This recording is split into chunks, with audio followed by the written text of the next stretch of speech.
Juste pour rebondir une seconde sur ce qui a été dit sur la réserve, on peut servir aussi son pays en venant dans l'industrie de défense. Mmh.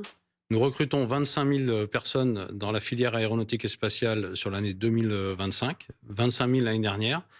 Donc, on prend des hommes et des femmes, du CAP au bac+8, voilà, pour la publicité. Sur la Si, question d'améliorer. sur la question, effectivement, d'abord, il faut que les États expriment ce qu'ils souhaitent avoir comme équipement. Pour moi, il y a à peu près 3 catégories. Il y a la première, c'est je souhaite recompléter mes stocks, je souhaite augmenter mon inventaire. C'est des choses qui existent aujourd'hui sur étagère. Donc, le mieux, c'est de prendre du matériel européen, puisqu'on sait quasiment tout faire en Europe, hein, et notamment en France. Ensuite, il y a la deuxième partie, c'est quelles sont les capacités sur lesquelles on ne veut plus être dépendant des autres, Mmh. notamment les Américains. Et dedans, on retrouve un certain nombre de capacités, et je vais vous parler d'aéronautique et d'espace.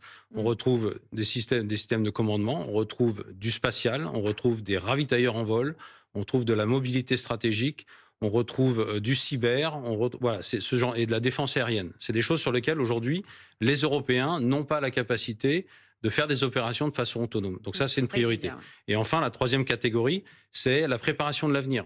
Si on considère qu'on ne pourra plus avoir du matériel américain, préparons ensemble la génération d'après. Et ça demande aussi un alignement de l'ensemble des pays.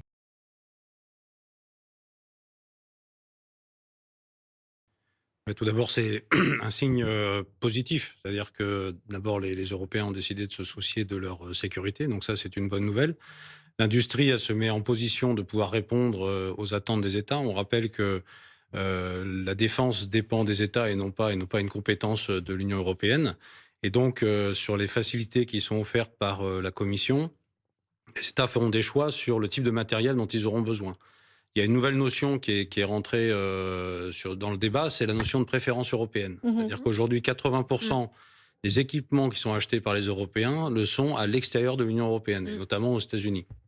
Donc le fait d'avoir une préférence européenne permettra peut-être à des États de mieux se coordonner et en se coordonnant, de faire finalement un marché intérieur beaucoup plus large que ce qu'il est Mmh. aujourd'hui.